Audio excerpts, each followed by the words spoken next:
नमस्कार मित्रांनो, मी ऋषी आणि तुम्ही पाहत आहात इन्फॉर्मेशन विथ ऋषी.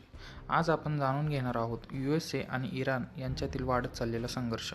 हा फक्त दोन देशांमधील वाद नाही, तर संपूर्ण जगाच्या अर्थव्यवस्थेवर आणि भविष्यात परिणाम करणारा विषय आहे.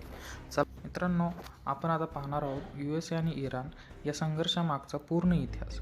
1953मध्ये अमेरिकेच्या सेंट्रल इंटेलिजन्स एजन्सी आणि ब्रिटनने मिळून इराणचे पंतप्रधान मोहम्मद मोसादेक यांना सत्तेतून हटवले आणि यामागचे प्रमुख कारण होते, मोसादेक यांनी इराणच्या तेल उद्योगाचे राष्ट्रीयकरण केले होते, ज्यामुळे ब्रिटिश कंपन्यांना प्रचंड मोठा तोटा झाला होता.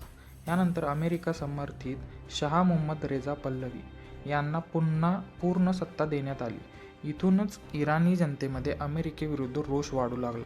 मित्रांनो, यानंतर 1979मध्ये इराणमध्ये मोठी क्रांती झाली व या क्रांतीस इस्लामिक क्रांती असे म्हणले जाते.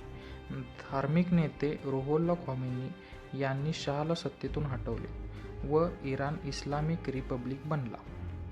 याच्यानंतर 1979 ते 1981 दरम्यान इराणी विद्यार्थ्यांनी embassy of United states Tehran ताब्यात घेतले. यामध्ये 52 अमेरिकन नागरिकांना 444 दिवस ओलीस ठेवण्यात आले. या घटनेमुळे अमेरिका-इराण संबंध पूर्णपणे तुटले. याच्यानंतर 1980 ते 1988 या दरम्यान इराक आणि इराक यांच्यात जवळपास 8 वर्षे युद्ध झाले. त्या काळात अमेरिकेने अप्रत्यक्षपणे इराकला मदत केली. या युद्धात लाखो लोक मृत्युमुखी पडले.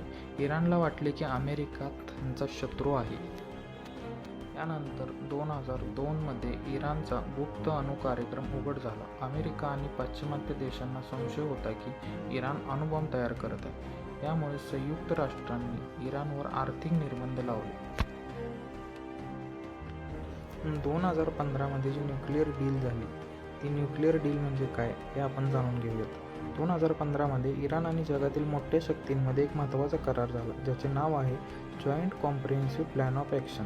हा करार 14 जुलै 2015 रोजी झाला. तर या करारामध्ये United states, United kingdom, France, Russia, China, Germany हे देश सहभागी होते. पण आपण जाणून घेऊयात की हा करार का केला गेला होता. पाश्चिमात्य देशांना संशय होता की इराण गुप्तपणे अणुबॉम्ब तयार करत आहे. पण इराणचे म्हणणे होते की आमचा अणु कार्यक्रम फक्त वीज निर्मितीसाठी आहे.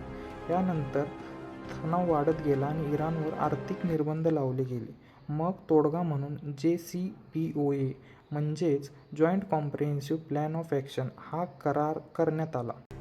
2020मध्ये अमेरिकेने ड्रोन हल्ल्यात इराणचे वरिष्ठ लष्करी अधिकारी कासेम सोलेमानी यांची हत्या केली. ही घटना खूप मोठी होती.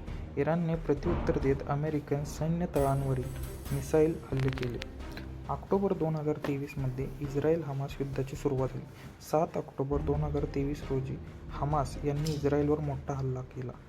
त्यामुळे इस्रायलने गाझा पट्टीत व्यापक लष्करी कारवाई सुरू केली. या घटनेने संपूर्ण मध्यपूर्व अस्थिर झाली.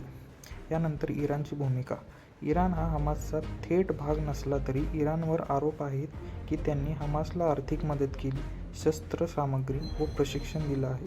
इराण इस्रायलचा कट्टर विरोधक आहे. आपण आता यामध्ये अमेरिकेची काय भूमिका होती हे आता जाणून घेऊ. युनायटेड स्टेट्सने इस्रायलला पूर्ण पाठिंबा दिला. विमानवाहू जहाजे मध्य पूर्वेत पाठवली. इराण समर्थित गटांवर हवाई हल्ले केले. इराक आणि सिरियामधील इराण समर्थित मिलिशियांवर. यानंतर 2024मध्ये परिस्थिती अधिक गंभीर झाली. इराणने प्रथमच थेट इस्रायलवर ड्रोन आणि मिसाईल हल्ले केले. इस्रायलने प्रत्युत्तर दाखल इराणमधील लष्करी ठिकाणांवर कारवाई केली. हा थेट संघर्ष मध्य पूर्वेत मोठा. हे जर युद्ध अजून वाढीस लागले तर याचा भारतावर कसा परिणाम होऊ शकतो हे आपण जाणून घेऊया. भारत मध्य पूर्वेतून मोठ्या प्रमाणात तेल आयात करतो. लाखो भारतीय कामगार तिथे कार्यरत आहेत. जर युद्ध वाढीस लागले तर पेट्रोल व डिझेल यांचे दर महाग होतील व भारताच्या शेअर बाजारामध्ये अस्थिरता निर्माण होईल. 2023पासून सुरू झालेला हा तणाव आता फक्त इस्रायल-हमास पुरता मर्यादित राहिलेला नाही. इराण, अमेरिका आणि इतर शक्ती सहभागी झाल्यामुळे मध्य पूर्व पूर्ण एकदा मोठ्या युद्धाच्या उंबरठ्यावर उभी आहे. मित्रांनो, मध्य पूर्वेतील संघर्ष हा केवळ प्रादेशिक प्रश्न नाही, तो जागतिक अर्थव्यवस्था, ऊर्जा, सुरक्षा आणि राजकीय शक्ती संतुलनाचा प्रश्न आहे. ही परिस्थिती पुढे कुठे वळण घेईल याकडे संपूर्ण जगाचे लक्ष लागले आहे. अशाच महत्त्वाच्या जागतिक घडामोडींसाठी इन्फॉर्मेशन विथ ऋषीला लाईक करा, शेअर करा, सबस्क्राईब करा.